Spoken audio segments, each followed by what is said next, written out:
Hello, sports fans, and welcome to the Scott Sports 101 Week 12 Turkey Day post-game show. We have triple football, as you know. The Chicago Bears beat the Detroit Lions to end their losing skid, and versus the winless Lions, 16-14 today. Matt Nagy still has a job. Perhaps his team has a shot to salvage its season. Carlos Santos made a 28-yard game-ending field goal to give the slumping Chicago Bears a 16-14 victory over the winless Detroit Lions on Thursday. The Bears are now 4-7. Ended a 5-game losing streak under Nagy, who is answering questions about his job status less than 48 hours before kickoff. He had answered them. Nagy said team chairman George McCaskey told the team on Wednesday, the Patch.com report, that the fourth-year coach was told he will no longer coach after the game in Detroit was not accurate.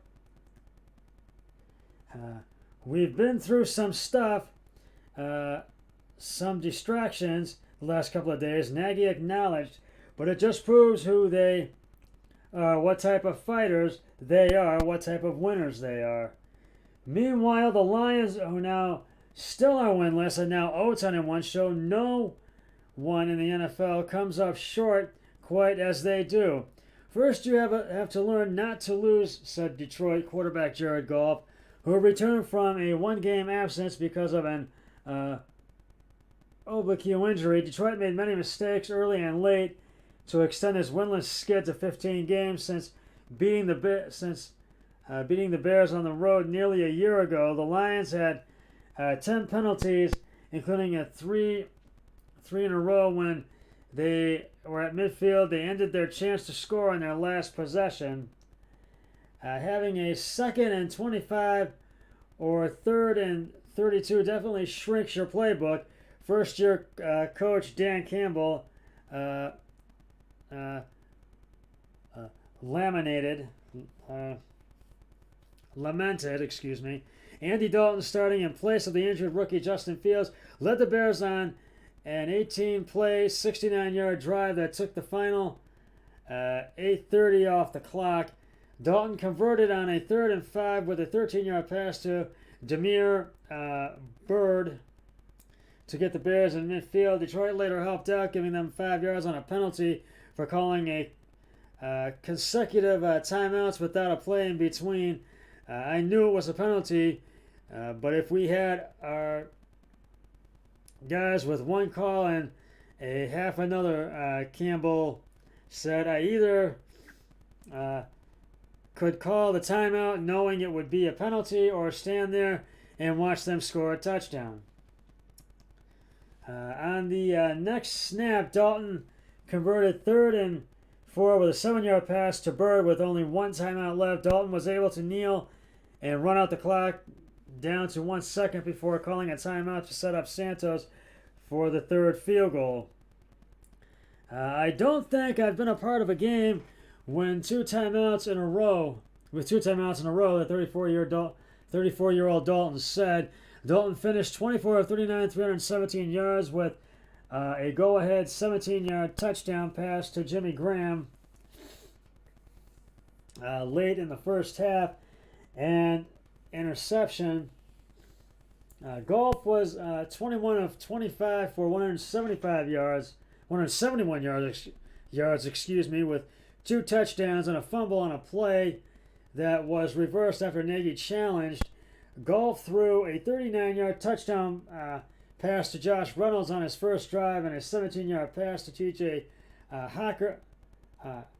Hawkinson late in the third that helped Detroit take a 14-13 lead. It simply failed to keep.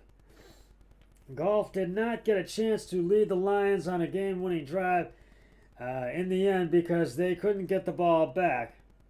So I never thought there was a scenario when we left the field that when the last time we'd be out there, he said, I figured at worst we'd have a 4-minute drive to win the game.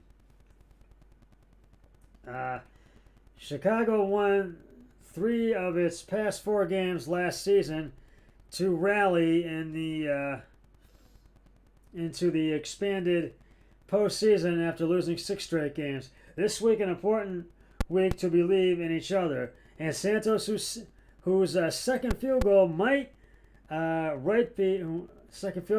before halftime, gave the Bears a 13-7 lead and hoped to catch fire again. And lunch is served, as the old saying goes. Dalton did not make any mistakes, but Detroit cornerback Amani Oruwariye took advantage of one of them when he stepped in front of receiver to pick up a pass in the end zone late in the second quarter.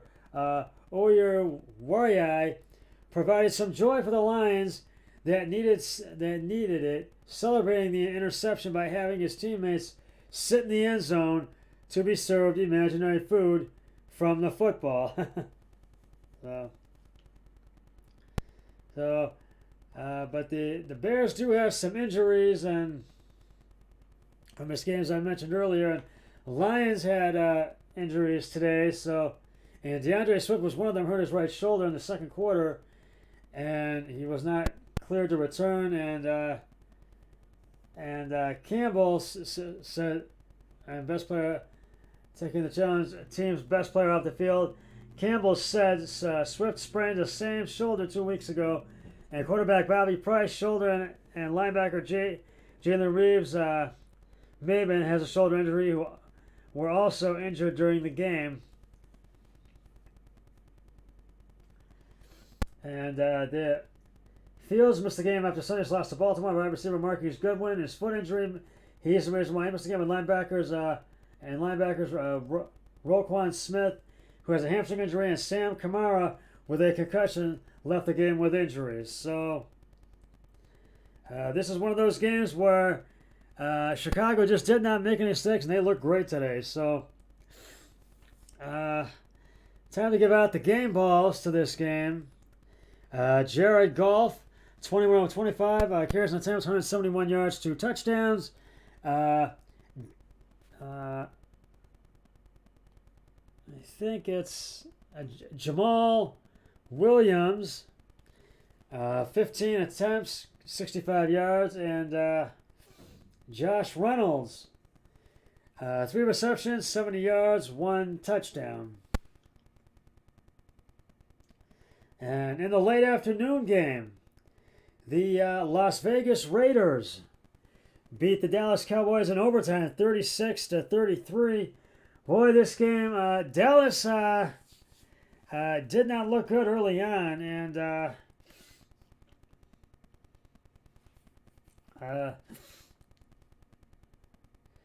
Derek Carr and the Las Vegas Raiders got the third down help they needed from Dallas quarterback Anthony Brown.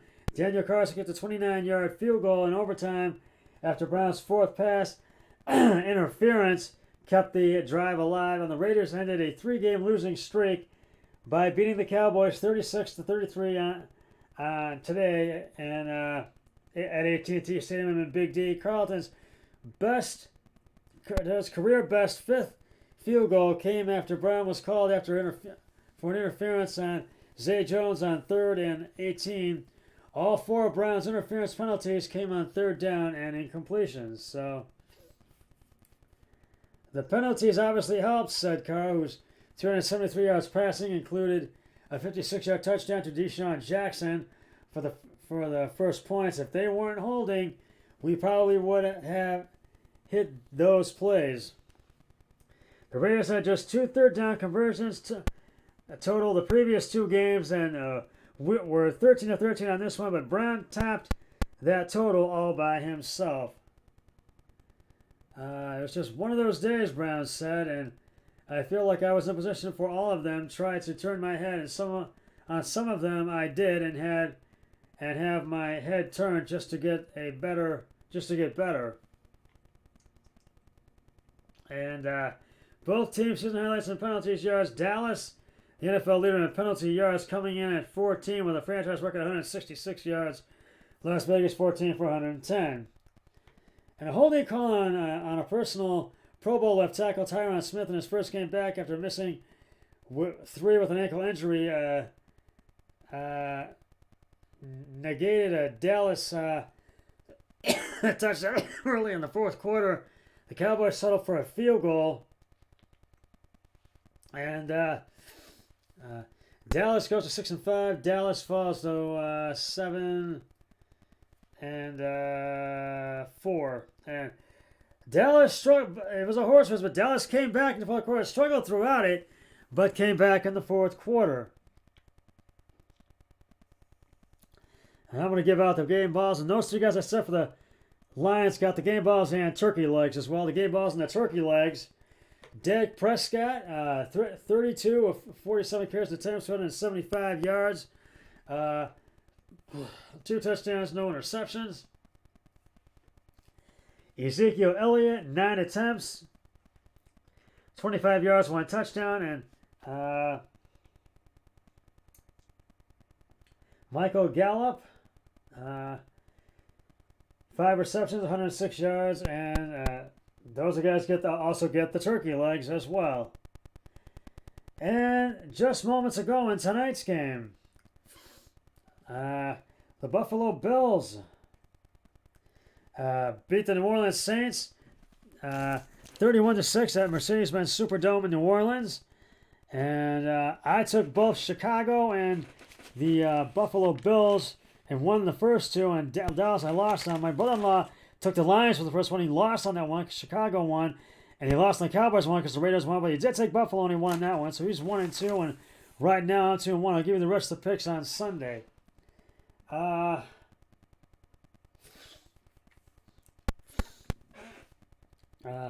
Josh Allen and the miraculous Buffalo Bills swung back to a better version of themselves against the reeling New Orleans Saints.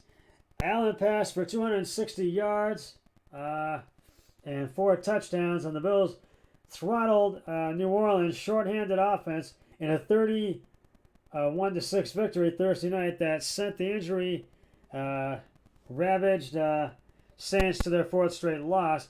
Coach always talks about playoff caliber, and that's the team we want to be, Allen said. We want to be the best versions of ourselves every time we step on the field. Dawson Knox caught 2 touchdown passes, giving him the franchise best 7 touchdowns in a single season by a tight end. His second score gave the Bills a 24 lead, or now Bills go to 7-4.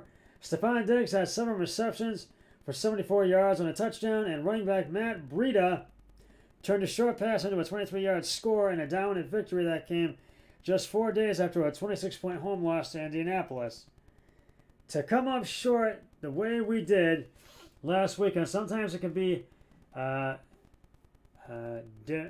demoralizing, said defensive end Mario Addison, who had one of Buffalo's 2 sacks and of Trevor Seaman. You've just got to flush that and do it all over again. Everybody had a great mindset going into this game, and we were just ready. The Saints fall to 5-6, playing without dynamic running back Alvin Kamara, and for a 3rd straight game, were shut out for 3 quarters. They finally scored on Seaman's 11-yard pass to tight end Nick Vanant on the first play of the 4th quarter. Buffalo outgained New Orleans 361-190, and the Bills possessed the ball for 34.38 seconds, and the Saints 25.22 seconds.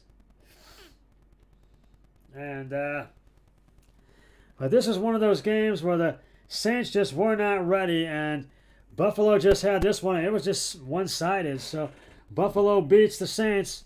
Let me give you the 31-6. Trevor Seaman, 17 of 29 carries and attempts, 163 yards, 1 touchdown, 1 interception. Jones, 27 yards, 16 attempts.